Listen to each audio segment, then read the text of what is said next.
This episode is sponsored by the Live Alcohol Experiment, a 30-day science-based and compassion-led journey where you learn to develop a healthier relationship with alcohol without relying on willpower. Why? Because the truth is that willpower runs out. Instead, you learn how to focus on what you gain, not what you give up, so you can feel good about the decisions you make without shame or guilt. With the 30 days of video training, virtual daily coaching, and a private and supportive community, you get that and so much more. Join us today to get happier, healthier, and to take back your life. Your Live Alcohol Experiment starts on the 1st, so sign up at livealcoholexperiment.com. Hi, this is Annie Grace, and welcome to this Naked Mind podcast. And I am here with Steve. Hi, Steve. Hey, Annie, how are you? I'm so good. It's so good to see you. Good to see you too. Awesome. So why don't you sort of take us back to the beginning in your relationship with alcohol, like your first drink or the early days? Where did it all start for you? Yeah, so I guess I sort of just want to give people an overview of my story. I'm a 40-year-old gay man living in New York City, and I have not had a drink in almost 3 years. It's been 1,000+ days at this point. And I come to this point after a really, really difficult journey of my own drinking and my ex-boyfriend struggling with alcoholism for many years and then passing away from it 4 years ago. The time is flying by, it's crazy. And so a lot of my adult life has been shaped by alcohol taking things from me. And I wrote about my story in depth for New York Magazine and The Cut, which was really cathartic and helpful. And I think one of the reasons why I wanted to do it is because I felt like there is not enough education about alcoholism, and there's so much shame around that word. And are you an alcoholic? Are you not? And I mean, and having read your book, and your book is really something that, helped me, come to my own conclusion about alcohol. But, there's just not enough education out there for people in terms of how to stop drinking, why, drinking is so glamorized in our society, and it's part of having fun and what we do. And there's not enough people out there that challenge that idea. And so, part of the reason why I've shared my story and why I'm here with you is to honor Ryan, my ex who passed away. And I just wanted to get that out there right in the beginning. He was an amazing guy. He loved to help people. He never really wanted to talk about this. And so I struggle with that part of it, but I know that he would want to save people in any way that he can. And I think it's important to tell people what happened to him. In a country that, doesn't take care of people with addiction. So I just want to get that out there from the beginning. We started dating when I was in my 20s, in late 20s. He was 5 years older than me. And he worked in the service industry where alcohol is flowing constantly. And I think that, if you look at any industry, and I think anybody listening can know, like, oh, in my industry, there's drinking. In my industry, there's drinking. And you write about in your industry, there was drinking. For me, I'm a TV news producer. There was drinking after like lots of different shows. And so, we all have these touch points in terms of our career and how we socialize and potentially get ahead and relate to our peers. But Ryan was always around alcohol, and, there was a lot of secrecy around the drinking. And, for me, I was so naive. Like on one hand, here I am, like a TV news producer in New York City, working for ABC, access to a lot of information. And then I'm totally baffled by the kind of behaviors I'm seeing at home.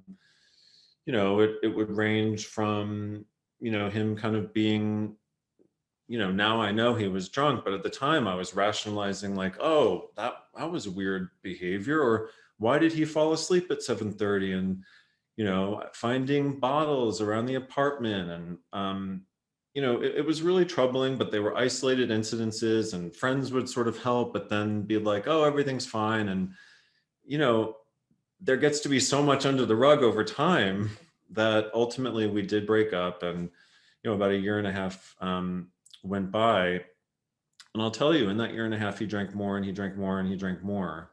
Mm. And it came to my attention, that I needed to intervene. We set up a meeting. And at that point, when I saw him, his eyes were yellow. And that was completely alarming and scary. And, you Google that, that's jaundice. That means liver failure. That means the body is polluted. He said that he was just sick. It was the flu. It was just more of the kind of, negotiating with the truth, which he often did. And, so if that was around Valentine's Day, he, went back home, to his parents, was admitted, started dialysis, and they were not able to save him. And, I never would have imagined that this is where we would be, that he would decline so quickly. The dialysis process is horrific. If you know someone that is on dialysis for any kind of kidney issue, they're taking all of your blood out, cleaning it, and then putting it back in. And it's horrible when you have light at the end of the tunnel, and it's devastating when you know that there certainly isn't any light at the end of the tunnel. And I went to Missouri to see him. I had a feeling things were bad. They were worse than I thought. And one of the things I remember thinking is, why the hell don't we see images like this? Ryan did not look good, and his skin was totally jaundiced. He had aged a lot. The eyes were still yellow, very frail. And, here we are as a culture. We see anti-smoking ads. We see all kinds of things in the media now, but nobody tells us that this is what happens when, you drink too much. And that really pissed me off. Yeah. And so I wanted to do something about it. Again, that's why I'm talking now with you and the work that I've done in my career in journalism. But, part of that process, just to illuminate, what goes on, the doctors said, let's talk about his sobriety. Let's talk about his ability to be sober. Let's see if he's a candidate for a transplant. And we went through this agonizing process while Ryan was there. He spoke very little at this point. He said his final words and was kind of slipping in and out. It was very painful. He was still going to dialysis, really right up until, his final day. And they take your kind of answers to the committee about his sobriety and his lifestyle and his ability to stay sober to the hospital committee for, whether or not he could be a candidate for a transplant. And I just remember like carrying on about like, you've just got to save him. And, it felt like we were there. I mean, minutes felt like hours. And they came back and they said the board said that he was not a candidate for a transplant. The doctor at that point said, even if we transplanted him right now, the brain has been so polluted with the toxins that the person that we remember wouldn't come back. And that was some of the hardest news that we had to reconcile, because, you really hold on to hope. And at that point, it really felt like all hope was gone. And so, after Ryan passed, I spent a lot of time blaming myself, feeling guilty. How could this happen on my watch? I let him down. I spent a lot of time in therapy about this, so I won't get too much into it. But just to say that my answer to that personally was, I'm going to drink. I have so much pain and I have this really intense job. And when it comes to the time for the weekend, I'm going to drink and I'm going to stay out until 4 a.m. and I'm just going to like lose myself. And I totally did lose myself. And, it was a hard time. And I think when I look back at I call it a career in drinking because it really was a long career in drinking. And it had, what I thought at the time were fun times and some low times. And I want to share some of those low times for me too. You know, I mean, looking back, I think at the time I would try and reconcile these. It's like, oh, it was nothing. But now I look at it and I'm like, that was crazy. One time I was on Fire Island, drinking, hanging out. I stayed up way past everybody else, drank alone by the pool, went to bed, and woke up with like the worst migraine, could barely make it back to New York City, had to go to my doctor first thing, was on a telemedicine call, at like 2 a.m. with a doctor, was sent to the urgent care facility where I spent the entire day. It was like a Monday. I spent an entire day hooked up to an IV. I did brain scans and everything, and nothing was wrong. And I was fucking dehydrated Yeah. because I drank too much. And, you know, I haven't really talked about that because I was like, let me just like, oh, I was just sick. But it's like, that's a level of sickness that, people say like, are you an alcoholic or are you not? Like, I don't know, but I spent a day in an ER hooked up to an IV because I overdid it, you know? And I remember, for me, like appearance is so important. And the nurse guy like bandaged me up and there was like blood in my arm coming through the bandage because he kind of did it quick. And I was like, well, I want to go to Jamba Juice after, or whatever the hell it was called. So I like went in the drawer and was like taping myself up. And I went to this like juice place on the corner. And I remember the guy looking at me. I must have looked like absolute shit. And he was like, you okay, man? Because I think I had like the hospital thing on. It looked like I broke loose from somewhere. And so I got my juice and I left. And I remember thinking, oh God, like this is a new low. But I kept drinking. And, it, at some point along the way, I got your book. And then this other major event happened in my life where I was at a workout class after a big bender of a weekend. And I couldn't catch my breath. I was like totally panicking. Like my heart was racing. Nothing I could do was changing, my breath.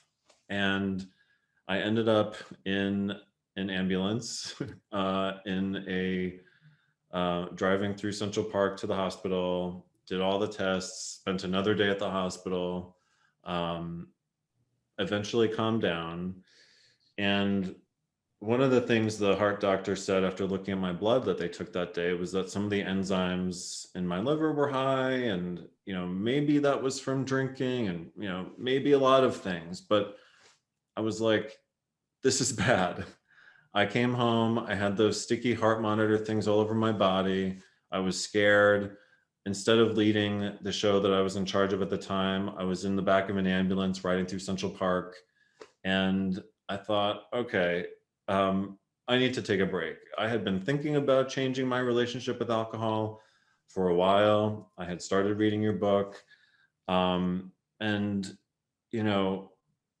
there was just such a conflict in how I was feeling about my own life and where I wanted to be versus, where I was. And where I was, this cycle of shame, guilt, self-loathing, have a few good days at work and then rinse and repeat. And so when people talk about moderation, it's hard to moderate when you're not used to moderating. I came out of the closet at the end of college, and part of that process was like, let's go binge drink in New York City. And so that's what we did. And that's what we kept doing. And a lot of us didn't stop.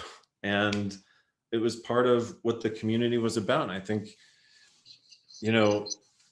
that's what's scary to me too, is I think that there's a lot of, drug use and abuse, alcohol use disorder that's really not being talked about in the LGBTQ community.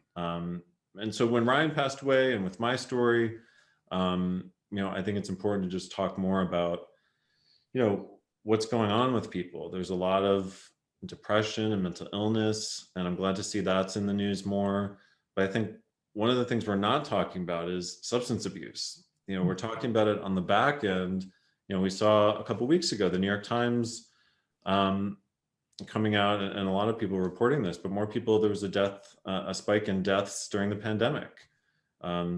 People younger than 65. We knew people were drinking more during the pandemic, and now we know the numbers, and it's awful. And so when I think about all of the people that were probably on dialysis in 2020 and 2021, and even right now, their stories are not being told. And I think, one of the things that I hope to see change is that media starts to tell these stories more the way that you're doing. We've never really seen a dialysis patient with alcohol use disorder on a show like Good Morning America, or sharing their story on the evening news. Why? I think that's where we need to get to. Why do you think it is, Steve? I mean, you kind of have an insider track, and I'd love to hear. Yeah, I think the same reasons why people don't want to talk about their own drinking, right? They feel shame. They don't want to change. I hear a lot from people, a lot of my friendships are kind of based on alcohol. And if I give it up, I'm going to lose my friends. I'm going to lose my place in society and culture. And so I think programmers and executives also have issues around alcohol and alcohol use. And it's just sort of like, let's not go there. Or, the other thing is, it's too sad. We can't do sad stories. But then, you look at other stories. I mean, we've been covering stories about cancer for a really long time. HIV and AIDS finally got their place in media, although not enough. Certainly there's more to do in all of these spaces, honestly. But the one of the true black holes in media really is alcohol consumption. Nobody wants to talk about it. Yeah, absolutely. Do you think, and this is kind of a loaded question, I guess, but so don't have to answer, or maybe you don't know, but alcohol is historically one of the largest advertisers on television in America. Occasionally, cars outpace alcohol in spending, but most of the year, and that's usually around the holidays when they have, all the car sales. But most of the year, alcohol is the top dog in terms of media spending, specifically on television. And do you think there's a relationship or a correlation there? Maybe not even intentionally, but just kind of. I don't think so. It's never been my experience. I mean, at reputable news organizations, there is a wall between sales and editorial. That's awesome. And so we've investigated the car companies. We've investigated all kinds of industries in the past, and have not been told to change or do otherwise. So, I think it's an interesting idea. I mean, obviously, big alcohol and their lobby, keeps, anti-alcohol messaging from getting out. And I wonder now too, if we're in a place like, where we were with smoking, 20 years ago. I think now we're seeing the non-alcoholic beverage space, that's growing something like 300% year over year. Consumers are demanding healthier lifestyles. Is it going to start to creep in where we're going to see PSAs saying, alcohol is bad for you? I remember like 15 years ago, we were saying, well, red wine and resveratrol, and there were all these news reports. It's like, that's not really like, don't go for like a CrossFit workout and then have your favorite Merlot. I mean, these things don't match up. And the messaging for a really long time has been that. And I'm hoping that that's starting to change. Yeah, it's fascinating to me because I think that, like so many things you just said, that are worth unpacking. I mean, there was recently an article, a journal article that came out about heart health and how, they kind of did a meta study, which is studying all the studies. And they said, yeah, definitively, there's no heart health with even moderate drinking. Same with overall health. An article came out in 2021 about, again, a meta study of lots of different studies, 26,000 participants, huge credibility, says no amount of alcohol is safe. And it's fascinating to me that these things don't get air. They get like one or two, but I think a lot of it has to do with what you were saying about us as individuals are not willing to share those types of articles. Like I even did some research into what gets shared and what doesn't, and like the science of social sharing. And something that is going to be pro alcohol is shared at a rate of 10,000 to 1 versus something that's again, because even the people who have been impacted in their life, they still don't want to be, quote, the Debbie Downer, or the buzzkill. And so Yeah. it just doesn't get shared. It's not well known. Well, and I'll tell you, I shared that New York Times reporting about the 2020 alcohol deaths on my Facebook, which has become a little bit more inactive. I'm not super active on that platform. I thought maybe, oh, I'm going to write something and share it. And no one saw it. I think it got 1 like after 12 hours. And I don't know if that's an algorithm and if it has something to do with my account or what Facebook is doing, but it went nowhere. Not even my mom didn't even see it. So, yeah, I think the messaging is not coming to the surface enough at all.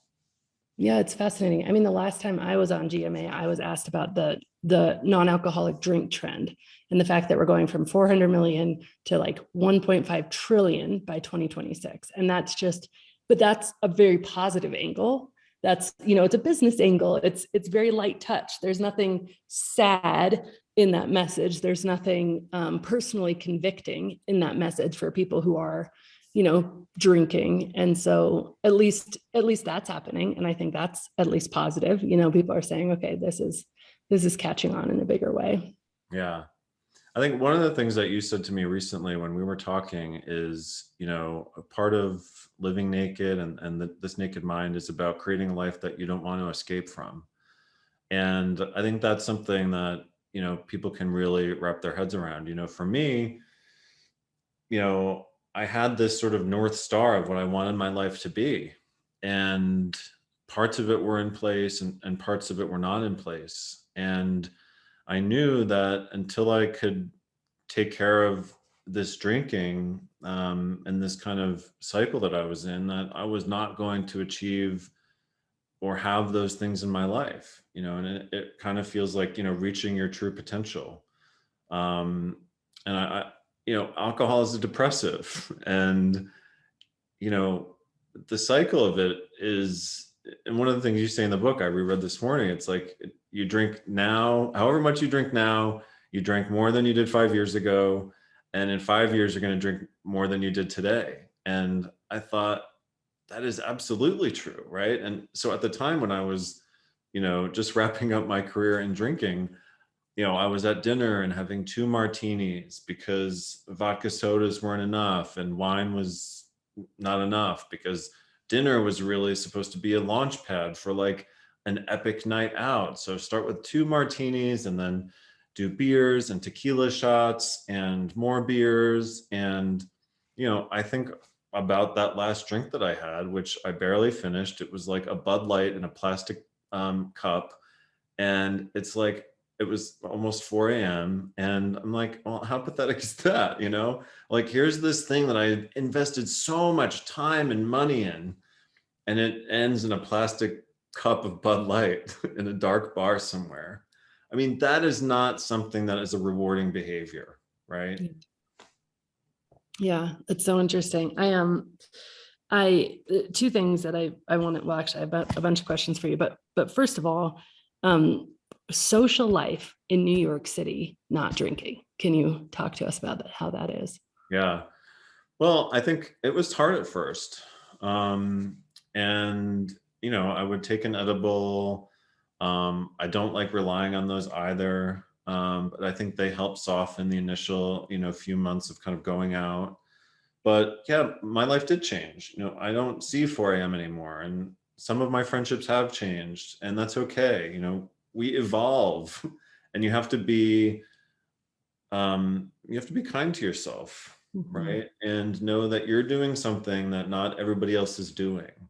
And some people are going to join you and some people are going to keep doing what they're doing, and that's okay. That's their choice. But, for me also, like, the pandemic, I guess, kind of helped because everybody was home and nobody was at bars, and it kind of took away that social pressure. But people have been back in bars now for almost a year here since the vaccine came out. So you kind of go and I'm generally fading around midnight, 12:30. Part of that comes with age. I'll be 40 in August. And, again, like life changes. I think you couldn't have paid me $1 million to do this 10 years ago. And that's one of the big things that I regret. If I had changed my behavior, could Ryan have changed his? Could he still be here? All of these things. I think, one of my big things that I say to people is, you've never met someone who says, I wish I drank more. Mm-hmm. And, for me, I wish I drank less. I wish I stopped sooner. And I think that's something, for people to really think about. Yeah, that's so true. I was kind of speaking to a bunch of people, and I was giving this thought exercise about, you're on a train, the bridge ahead of you is out. The bridge is out. This is common knowledge. And the train is accelerating at 5 miles per hour every hour. So next hour it's going to go 10, the next hour it's going to go 15. And it's like, when's the best time to get off the train? And I was like, Yeah.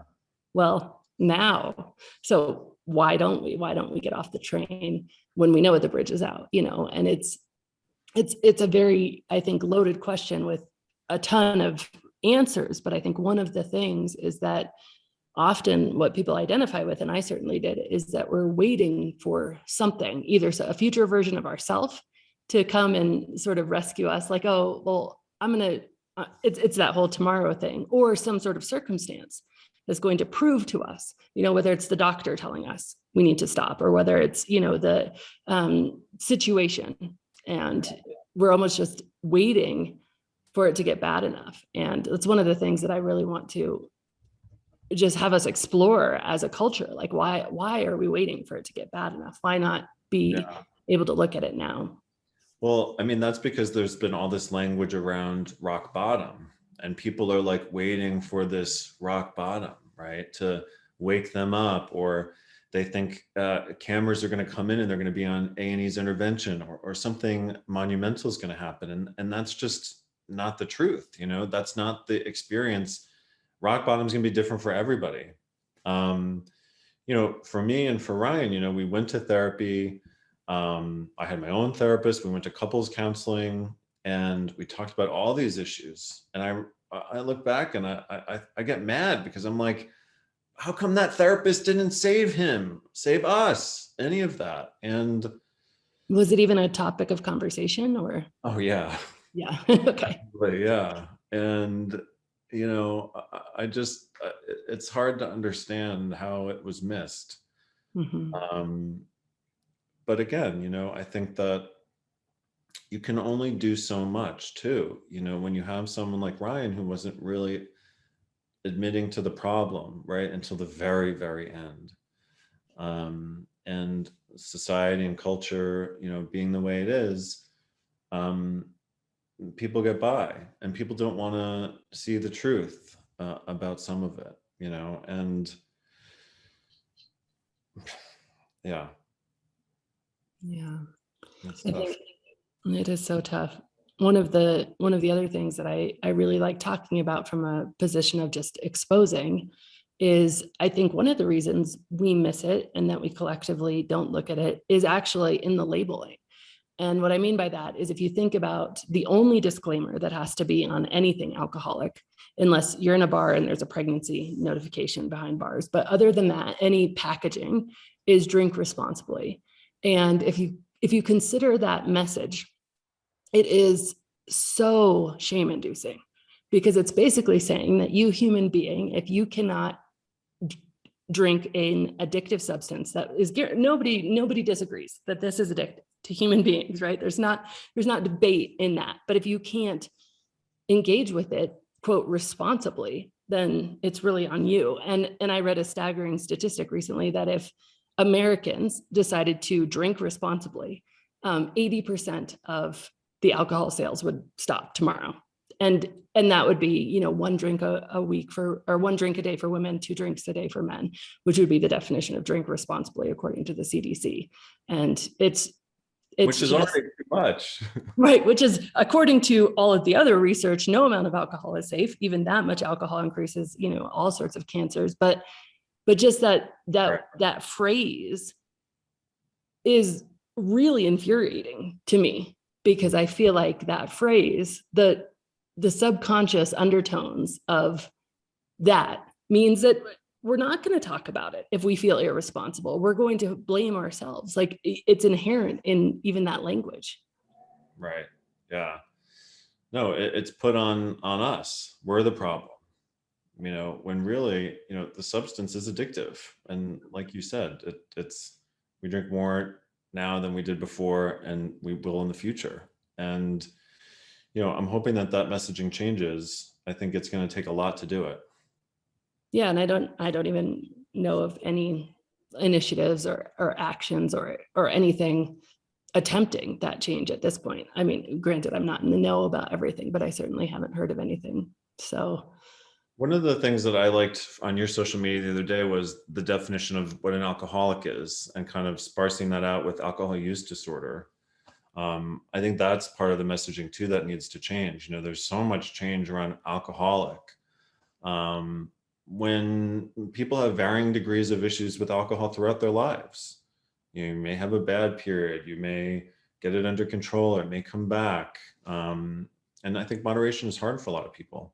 and it doesn't define you. None of those. Well, that's one of the things that I find incredibly frustrating in this whole dialogue, is that we've taken, somebody who's struggling with drinking, we've taken their entire worthiness as a human being and shrunk it down to did they drink or did they not drink, right? And that's what we do to ourselves if we're really trying not to drink and we're struggling with it. And I think, that difference between the word alcoholic, which, by the way, there's no heroinaholic or cigarette-holic or, those things, because we clearly know those are, nicotine is addicted, heroin is addictive. Those things are addictive to a human being. So we don't create a term that goes after the words I am, that defines the human, but we do with alcohol, which is incredibly strange and I think very, very toxic. And the alcohol use disorder spectrum, if you answer affirmative to 2 of the questions, you have mild alcohol use disorder. Those questions are, did you ever need to drink more than before to get the same effect as 1? And did you ever have a time where you regretted how much you drank? 1 time. And if you answer yes to those 2 questions, you have mild alcohol use disorder. I personally do not know a drinker that has not answered yes to those 2 questions. And so, Yeah. it isn't an alcoholic problem, whatever that term even means. By the way, they tell you have to define it. There's no scientific or medical definition for that word. It is an everyone problem. And until we start talking about it like that, the shame is going to perpetuate. Yeah. And there's 2 things that I also wanted to put in before we close out. Talking about all this reminds me of, once I went to my own doctor and I said, my boyfriend, when he drinks, he becomes erratic. It's like it's like a sudden personality shift, falling, and all these things. And I said, is it like biological? Is there can he not process alcohol? Is there like an allergy to alcohol? And, I look back at that doctor and I'm thinking, why didn't you help this patient with an alcoholic boyfriend, right? Because he was like, no, maybe he just drank too much. And, there was no substantial help from Right. him, from the medical community, not from my general practitioner, not from my couples counselor years later. So even the medical field is totally unprepared to sort of help with people who come in with things they don't really know how to talk about, right? And it's really hard. I think one of the things, for me that helped, make stop drinking easier, a big part of my story is the relationship that I'm in now with my boyfriend, Craig. And, Craig and I met as, Ryan was, on the decline. And at the same time, Craig's brother was also struggling with having been an alcoholic, and he was in dialysis centers all over the tri-state area. And we kind of went through this, strange time. And Ryan passed, and then, time is weird during these, maybe it was a week or 10 days later, and Stephen passed. And Stephen had 2 young boys and a wife. And, it just makes me think, both Ryan and Stephen, Ryan was 40 and, they were very close in age, and these are people who should still be with us. And, I just wanted to bring up, put another face to what is out there. These statistics are real people. And I just want to, dedicate, my talking about this to Ryan, to Ryan's family, our friends, and to Craig and all of their friends and family too. That's so amazing, Steve. I love that. Thank you so much for coming on and for sharing all of that and just having such an open discussion about it. I know it's not easy, and we'll definitely link your article because it was so powerful. I remember it was one of the first things that I got to know you through, and it's really well written and it's really powerful. So I'll make sure that that's available in the podcast notes for people to learn even more about this. So let's finish off, sorry, did you have anything else you wanted to? That's great. Thank you. Awesome. Let's finish off with the question I sort of end all of these things with. And that is, if you were going to go back to yourself personally in the days of Jamba Juice and, looking like you just escaped from somewhere, which is morbidly funny, but the inner pain, I'm sure, and the kind of incongruence with who you wanted to be. And you're just going to talk to him about what your life is like now and who you are today. What would you tell him? You got to be kinder to yourself. And this is something I say to myself a lot nowadays too. You have to be a friend to yourself. Somebody said to me recently, the longest relationship you're ever in is with yourself. And so talk to yourself like a friend. And I think that might have helped. Yeah. And I think also it's hard to do something different, but it's okay to be brave. It's okay to try. It's okay to fail. And you'll pick yourself back up again. And there's a lot of things I would tell a young Steve, but those are just 2 of the big things. I love the writings by young Pueblo, and he signed a book for me, and he said, "May you be happy and free." And I thought about that a lot in the time since he wrote that, and I do feel happy and I feel free. Oh, gives me chills. I love that so much. Well, thank you so much for coming on and sharing your story and Ryan's story and Stephen's story. Thank you. Just so powerful. And thank you for the work that I know you're getting ready to do in the world. And I'm so excited about that. Do you want to mention that at all? Well, we're still in the early stages, but I think just know that I'm really looking to advance the dialogue in media about addiction issues, particularly around alcoholism. And more to come. And again, thank you for your work. Your book changed my life. It's one of the things that I send to people who are struggling. Even rereading parts of it this morning, I was looking at all my dog-eared pages, and I was like, I remember exactly why this hit home, and why it made me change. And so thank you. Awesome. Hi, it's Annie Grace. I wanted to interrupt this podcast, I guess the end of this podcast, to say that if you're totally serious about actually and truly and forevermore transforming a relationship with alcohol, really leaving it behind in the rearview mirror for once and forever, and changing your psychology about it, we have a program called The Path that I've created specifically for you. Now, it's not for you if you're still dabbling or trying to figure out where you want to be, or maybe even if you still want to moderate. All those things are fine. That's great.